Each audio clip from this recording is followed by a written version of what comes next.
In the venture capital industry, there is a pervasive narrative that a 90% startup mortality rate is simply the natural outcome of high-risk innovation. The operating assumption is that catastrophic failure is just the cost of doing business, driven by bad luck or unpredictable market shifts.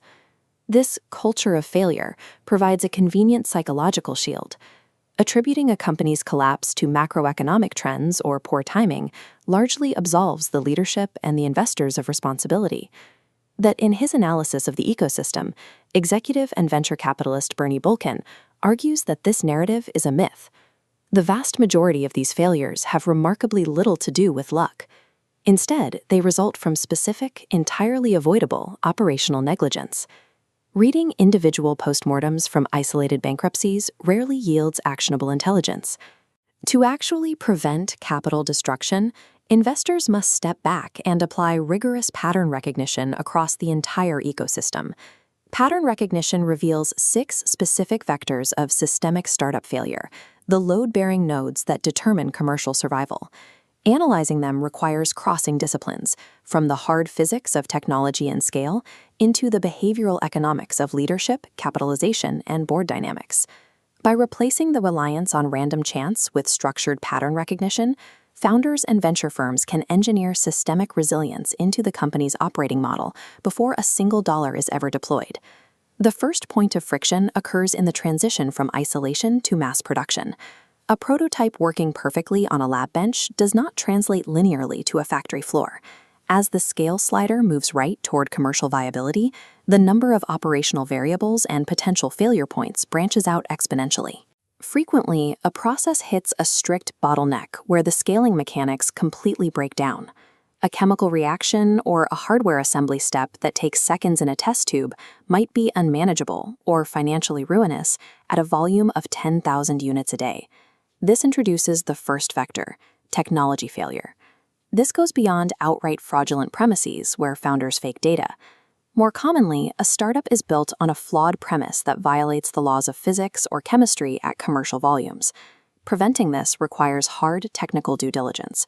Investors must have experienced scientists and engineers in the room who know exactly which probing questions will expose impossible physics before term sheets are signed. Even if the core technology is physically sound, it faces the second vector, engineering failure. Scale-up risk is the primary hurdle that kills off functionally viable technologies. Founders frequently fall into the trap of optimism bias. They chronically underestimate the friction, time, and specific expertise required to solve the hundreds of mundane, complex design problems that stand between a working prototype and mass manufacturing. The operational solution to this bias is specific resource allocation. Startups must hire in-house for supreme engineering quality to solve core problems, while contracting out to external engineering firms to achieve the raw quantity of labor required for execution. Navigating this precise scale-up risk is the explicit strategic responsibility of the Chief Technology Officer. This role must be held by a seasoned engineer who understands the brutal realities of production. It cannot be treated as a vanity title for a transitioning founder whose expertise is limited to the original invention. Raw vision and optimism are prerequisites for starting a company, but they cannot override the laws of physics or the logistical demands of manufacturing complexity. Once a startup figures out how to build the technology at scale, they still have to sell it. This exposes the third vector of failure, the market. Pitch decks frequently highlight the massive size of their total addressable market. But market size is entirely irrelevant if the startup fails to understand the specific structural mechanics of how that market actually buys products. This ignorance often manifests in what Bulkin calls the hot tomatoes scenario. A startup spends 4 grueling years developing a product that offers a 20% improvement over the leading incumbent's offering. The error is the naive assumption that the incumbent will stand still. Over those same 4 years, the established player utilizes its massive R&D budget to iterate rapidly, entirely closing that 20% performance gap before the startup ever launches. History shows exactly how aggressive incumbents can be. When Thomas Edison introduced the electric light bulb, the existing gas lighting industry didn't surrender. They invented the Welsbach mantle, a device that drastically intensified the glow of gas lamps. While electric lighting ultimately won the long game, the mantle proves a critical point. Entrenched competitors will immediately react to disruption by iterating on their own legacy products. The other structural barrier is the friction of the B2B sales gauntlet. Selling a disruptive component requires executing a successful Tier 1 trial, navigating complex data integrations, securing procurement department approvals, and aligning with the buyer's internal budget cycles. These cycles do not take days or weeks. They take months and frequently years to clear. Failing to model the true duration of this gauntlet leads directly to bankruptcy. It does not matter how disruptive the underlying technology is if the company runs out of capital before the procurement paperwork clears. Navigating that prolonged market timeline requires a substantial financial runway, which introduces the behavioral economics of the people running the company. This chart highlights the fourth vector, money, specifically the behavioral trap of raising too little capital. Founders frequently secure just enough cash to operate, only to find their runway ending abruptly right before they reach the next major technical or commercial milestone. This forces the company into a flat or down funding round.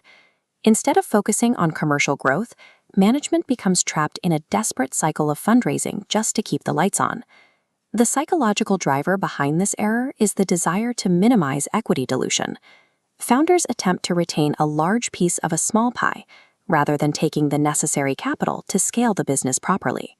While non-dilutive government grants can seem like an attractive alternative here, they often come with stringent industrial policy requirements that serve as a distraction from the startup's core commercial goals. These capital missteps usually stem from the fifth vector, leadership, specifically the archetype of the purely technical leader. There is a distinct leadership paradox in early-stage startups. The scientific competencies required to invent a novel technology are rarely the same competencies required to build an organization, delegate authority, and scale a massive team. To survive this transition, technical founders must surround themselves with operational expertise.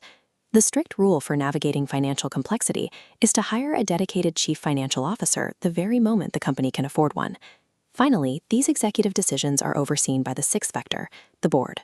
Boards frequently fail due to greed and self-deception, particularly when there is misalignment between early seed investors and later-stage venture capital firms regarding the timeline for a profitable exit. A highly functional board ignores those internal politics.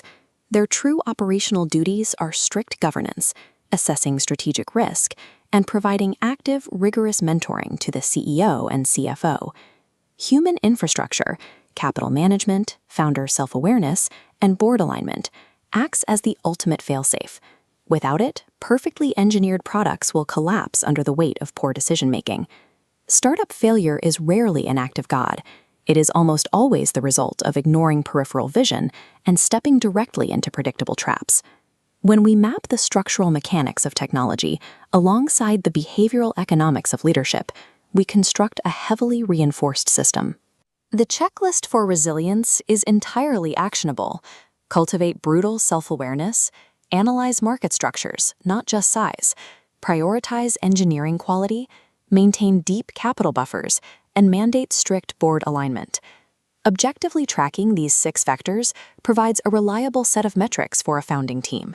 It removes the emotion from the hardest decisions, telling you exactly when to pivot, when to focus, or when to quit entirely. The ultimate lesson is that the culture of failure is a choice. Consistent success requires replacing post-mortem regret with proactive pattern recognition.